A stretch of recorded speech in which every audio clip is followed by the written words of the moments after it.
2025'te Porsche CEO'su Oliver Blume çalışanlarına çok çarpıcı bir mesaj verdi. Bize uzun yıllar hizmet eden iş modelimiz artık çalışmıyor. Bir düşünün. Bunu söyleyen şirket Porsche. Yani yıllarca istikrarla, prestijle ve kusursuz mühendislikle özdeşleşen marka. Peki ne oldu da Porsche gibi bir marka kendi iş modelinin artık çalışmadığını kabul etmek zorunda kaldı?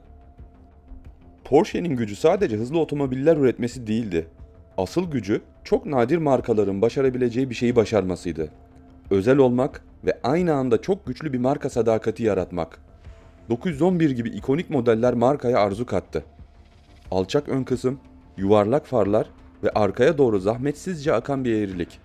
Daha önce hiç kullanmamış insanlar bile şeklini biliyordu. Cayenne ve Macan gibi SUV'ler ise Porsche'yi daha geniş kitlelerin günlük hayatına taşıdı.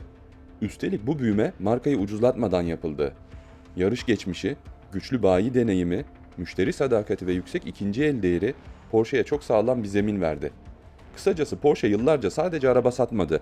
Farklı bir sürüş hissi sattı. Bir statü, bir kimlik sattı. Ama son dönemde tablo değişti. Bir zamanlar milyarlarca euro seviyesinde olan faaliyet karı sert biçimde düştü. Gelirler baskı altına girdi. Teslimatlar geriledi ve hisse performansı da ağır darbe aldı. Dışarıdan bakınca bunun cevabı kolay gibi görünüyor. Elektrikli araç dönüşümü tutmadı.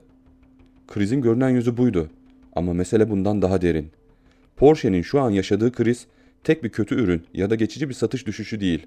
Bu kriz marka kimliği, müşteri beklentisi, küresel rekabet ve maliyet yapısının aynı anda çatışması. Porsche için en büyük darbelerden biri Çin'den geldi. Yıllarca Çin markanın en güçlü pazarlarından biriydi. Ama artık o pazarda oyunun kuralları değişti.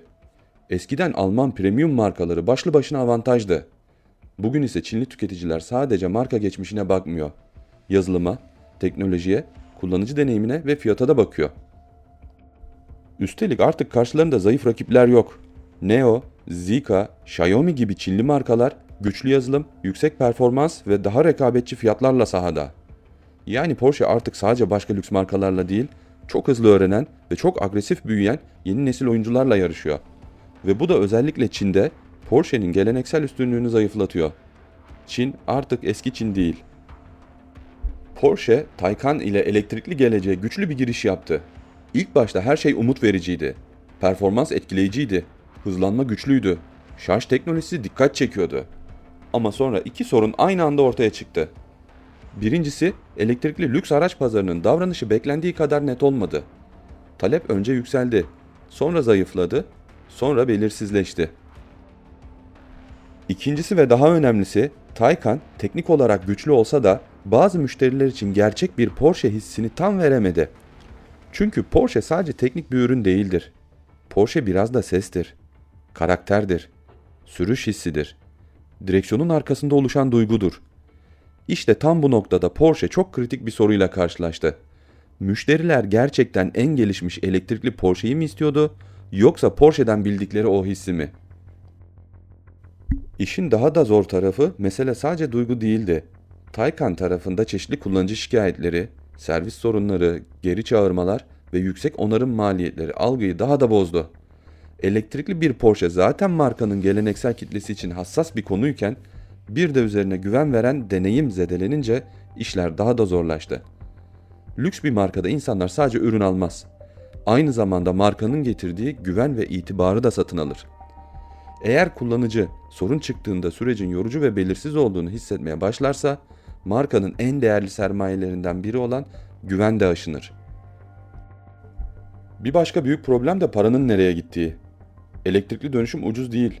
Yeni üretim kapasitesi, fabrika düzenlemeleri, batarya yatırımları, Ar-Ge harcamaları.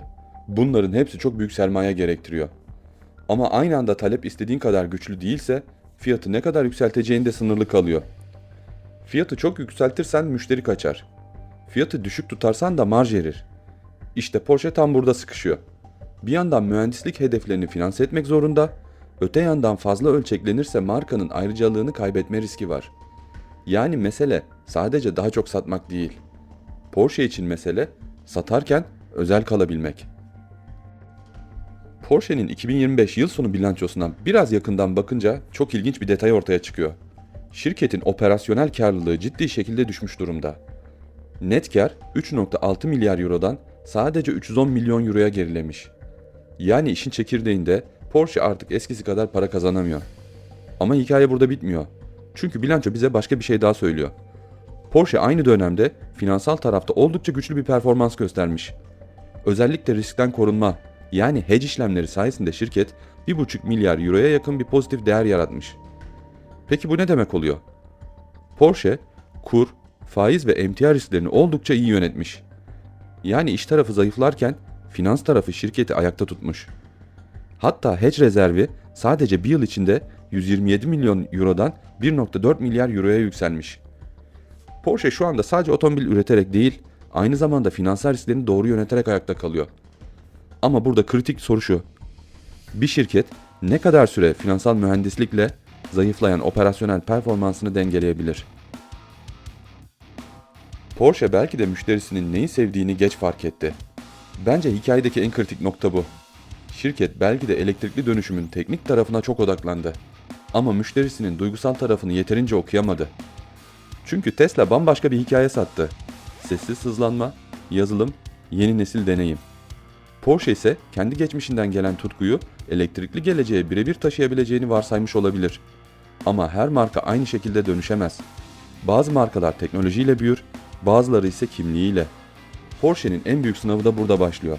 Geleceğe uyum sağlarken kendisi olarak kalabilecek mi? Porsche'nin yaşadığı kriz sadece bir otomobil şirketi haberi değil. Bu çok daha büyük bir sorunun örneği. Bir marka onu efsane yapan şeyden uzaklaşmadan nasıl dönüşür? Porsche belki batmayacak, belki yeniden toparlanacak, belki hibritlere ve daha seçici modellere yönelerek yeni bir denge kuracak. Ama bugün yaşananlar bize çok net bir şey gösteriyor.